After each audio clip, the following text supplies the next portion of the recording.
Okay, we are in Contractor Showdown EXfilzone. You already know that if you clicked on the video. I'm going to go over a little health tutorial because I feel like that's the biggest hurdle for most newer players to kind of like understand. We have some medical supplies here and some basic stuff. I'm going to go over what each item does and when to use it. And maybe we'll do some combat stuff too and show you in real time. But first of all, we're at the medical lady here. It was NTG. Syringes, that is to heal.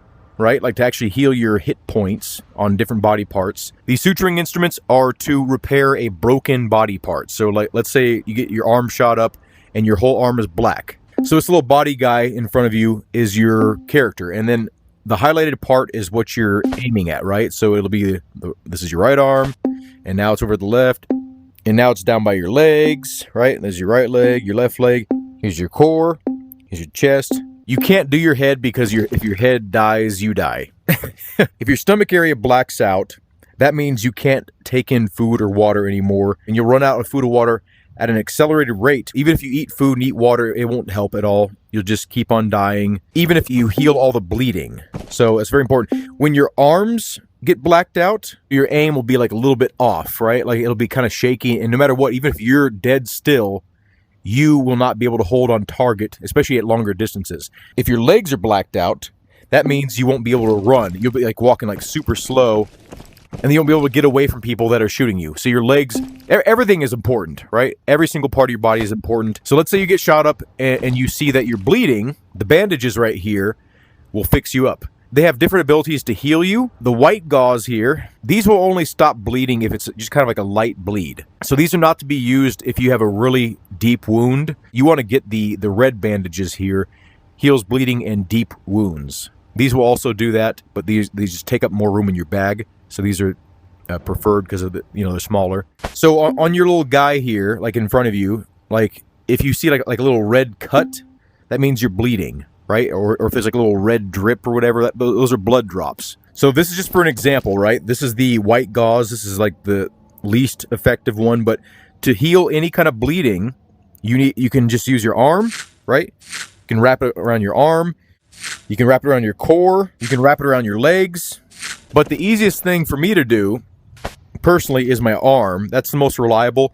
But if you get good enough, you can wrap your core. The benefit of wrapping your core, if you can get good enough at it and do it reliably, is that you don't have to drop your weapon. Because otherwise, you have to have one hand on the gauze and then your other hand out. Even if your weapon is in your hand at this point, you can't utilize it because you unless you like do some weird angle thing. So the gauze in this motion, you don't have to like do like speed bag, right? Like you don't have to do that. It's probably the most efficient way, but you can just actually hover over your arm and then just do a circular motion, and it'll work too. Now, painkillers are very important in this game. They're the way that you can just get back into the fight immediately. So let's say you have a broken limb. Let's say you're breathing heavily. Let's say you can't move because you're badly damaged and you're weighed down because you have a lot of gear on you. You can use painkillers to get back into the fight or get back to moving properly, and it's a good cheap way to do it. You always want to carry some painkillers with you. If you're in a firefight, you can just take some pills really quick and then get back to moving quick, and then also to not breathe heavily, because when you're breathing heavily, players can hear that. That means that's time for them to go attack you harder and then push, because they know that you're trying to heal. They know that they got you good enough to where your character is breathing hard, and if you're breathing hard, that means you're close to death. Now with syringes, this confuses a lot of people because they think, okay, well, my arm is injured, I'm just going to stab myself, and they'll do this, right?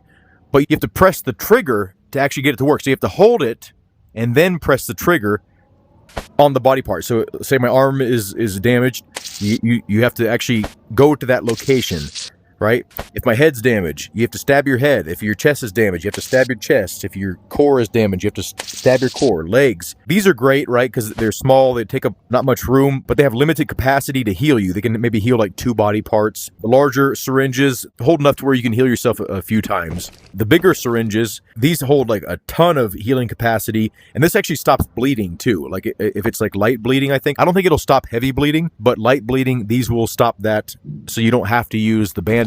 You can just carry them on yourself like that. You can put them in other pouches too. You can put them in drink pouches. I usually keep 1 bandage on me and 1 syringe. So something cool that you can do is you can go to any map, right? Like all the maps that are available, click on one, And then if you hit training, you can go straight into the map. It'll take way less time to load in, and you can actually test out your loadout, not on players, of course, but on AI. There's no point in scavenging when you're in this mode because you can't take back anything, but if you want to just kind of mess around with some stuff, it's actually pretty much torture to see what's in these containers. You know, don't look in these because, like, sometimes one time I found, like, some crazy item that I really want to take back in training. I'm like, oh, maybe it'll let me take it back. I don't know. Maybe it'll glitch out and let me do it. It doesn't.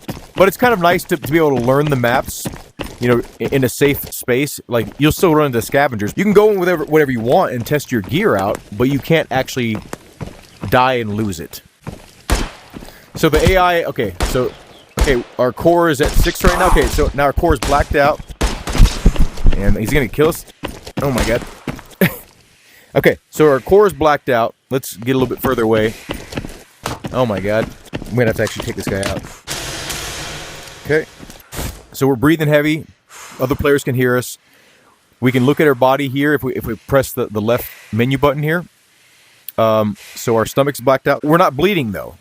If we were bleeding, we'd want to bandage yourself, but we're not bleeding. First of all, it's easier to do it when you're standing up. Fucker. Game's stressful even when we're not in a match here. Okay, so now we just hold. So we're smell your fear. Yes, thank you. So we're holding it with this hand, and then we're pressing the trigger button. Is this guy gonna pursue us?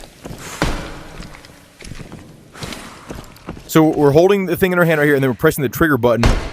What the fuck? Jesus. I guess they're more aggressive in training. Okay, we gotta heal ourselves. I'll kill you. Okay.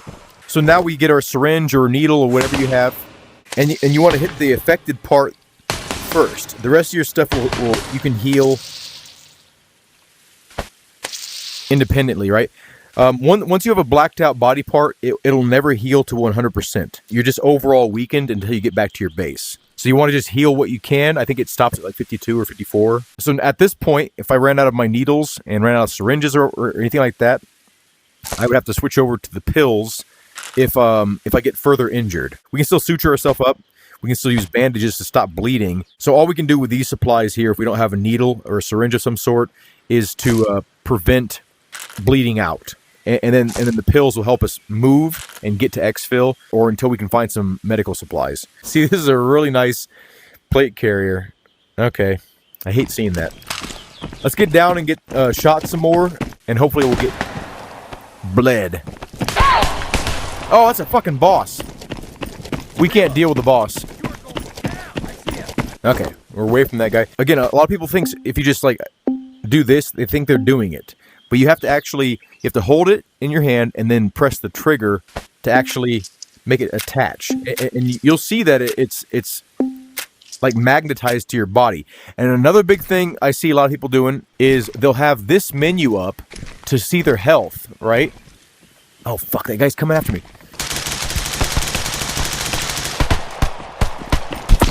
Okay, our arm's bleeding. That's good. If we can get away from him. Oh my gosh, this guy is so aggressive. Okay, so our arm is bleeding, and you can see that when your arm is bleeding, it'll constantly... Okay, now it's bleeding and it got blacked out, so that's the worst possible outcome here. So we can do this while we're running. Get your bandage, and it doesn't have to be on the actual limb that's affected. You can bandage yourself anywhere and stop bleeding. So we'll do our arm, and now our whole body has stopped bleeding. We're still really hurting, so what we can do now to stop breathing so heavily is take some pain pills until we get away from the situation, and then that'll quiet us down and then make us be able to move normal. Like let's say our leg is blacked out, we'll be able to move normal, and then we can fix ourselves, right? This with a suture gun, you have to put it on the actual affected area. So our arm is blacked out. We hold it the entire time. Okay, now our arm is back, but it's still at 1. We have to heal ourselves. We don't have that ability. The more you use the suture gun, you'll see these little green squares will deplete, right? So I have 1 more use of this. This one has a total of 3. The cheapest one has a total of 2. And then the highest tier one, I think, has like 6 or 8 or something like that. I almost never use it, so I don't know. So we're looking at our core now. You can see an X right there. So we need to do our stomach. We can keep on moving while we're doing this. I'm just kind of showing you what it looks like. Now, one cool thing about the pills and bandages, let's hide in this little tube here so that fucking boss. The cool thing about the bandages and the pills is you can take them before a firefight. Bandage yourself, and even if they shoot you good enough to bleed you, they won't be able to because you're already kind of pre-ready for the bleed. You hear a team of 3 running up on you. You're like, oh no, this is going to be a big firefight. You can pop some pills, and even if you have like a limb break, you'll be able to, you know, be in the firefight normally. And it's also good for sneaky reasons, right? If you have to hide in a corner and you're just like waiting for someone to leave, the biggest thing that's going to give you away, it's good to take the pills before that happens, because they might hear the pills when you get it out of your bag, but they're going to definitely hear someone screaming and then breathing heavily. So if you're in the area, they're going to hear you. So if you have no more syringes or healing ability, that's the pretty much the only way you can keep quiet. We went over bleeding. We went over limb breaks. We went over, you know, just general healing yourself in different localized regions. It's also important, like once your body, you know, especially if you've got your gut shot out, you know, you're going to start losing fluids and you're going to start losing energy at an accelerated rate, so you need to get food in you as soon as possible after you've healed your stomach. Once your food and water is depleted, you can't heal yourself right. Okay, so don't try this at home, but we're going to shoot yourself in the stomach here. Okay, so we blacked our stomach out, right? So we're going to move around a little bit. Notice, okay, our hydration and energy, like there's these red arrows, means they're going down at an accelerated rate. So it's probably like once every, you know, 2 or 3 seconds, you're losing food and water. And if you're moving around on top of that, or let's say you're carrying a heavy load, those numbers will go down even faster, right? But right now we're pretty light, but we are running, so that'll take extra water, extra energy. So now we're already down to 92 and 89. Energy. So we're going to keep on going a little bit. Oh, we still got presents? What? Let's get into this container. Hopefully the boss isn't after us. Let me try to eat, right? Our energy is at 79. It's at 78. You see how it didn't go up at all? It says plus 10, but it went to 77 instead of 79 or 89 or whatever it should have been. So our water is at 81 right now. It's supposed to be plus 2, plus 2, plus 2. Now it's at 80. So it doesn't matter. Don't waste your food and water if your stomach is blacked out. You have to fix it first. So now, when I eat food, it'll go up as normal. Your food and water are part of your overall health too. It's a very detailed system. It makes sense once you kind of get it down, but at first it's intimidating to know the steps. You know, I've died a lot of times in this game just because I didn't know what order to do things in. Like I'm like, oh, my character's about to dehydrate. I need to get water first, but it's like no, you need to heal yourself first and then drink water. Like there's a certain order to everything. Water is more important than food, by the way, as well. Prioritize water over food, just like you would in real life, and prioritize your chest and your gut and obviously your head. So once you understand the priority, you know, things will get a lot easier. You see those little blood drops right there? That indicates a bleed. So again, so our leg is bleeding right now, but we can do our arm, or actually let's do our stomach. Okay, so we did our stomach, and we're not bleeding on our leg. And also when you have the needle, it is important to localize where you have the injury, right? You'll heal that quicker. But even if you don't, I'm going to run this whole thing, and you'll see other parts of my body will heal as well. And remember, you cannot heal at all when this menu is up. So you need to have the menu off, right? That's just kind of like so you can see things, like your hydration and energy when it's not popping in front of your face. Right now, we're aimed at our chest. So it's at 82. And then, so my chest is healed right now. It's fully good. But you'll see if I keep on aiming at my chest, other parts of my body will also heal. See that? So it's at a slower rate than if I were to actually just heal that one body part that's affected. But you won't waste any of your syringe if you accidentally hold it on one location for too long.